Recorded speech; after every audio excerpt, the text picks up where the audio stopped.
Here we are factoring a trinomial where the leading coefficient is not 1. And when the leading coefficient is not 1, there are certain steps that we need to follow in order to factor this. The first step is to multiply the first and the third term, which gives me 140. Next, I need to list some factors of 140, which include 14 and 10, 2 and 70, 4 and 35, and 5 and 28. The third step says that I need to choose which combo is actually going to add or subtract to give me 33. Now the only one that can do that is 5 and 28. So now that I've chosen my new factors, I need to, for my fourth step, rewrite this trinomial with 4 terms. So I'm going to bring down the 35q squared, and instead of using 33q, I'm going to use my numbers 5 and 28.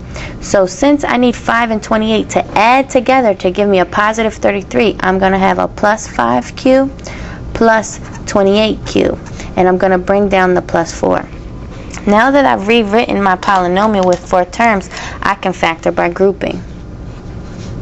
In my first set, I can see that we have the number 5 and the variable q in common. Write out 5q from both terms.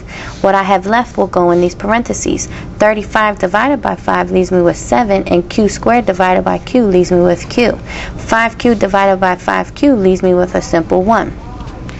The next thing I need to do is find the greatest common factor between these two, 28q and 4. I can see that they have the number 4 in common. So when I divide the 4 out, 28 divided by 4 gives me my 7q, and the 4 divided by 4 gives me my plus 1.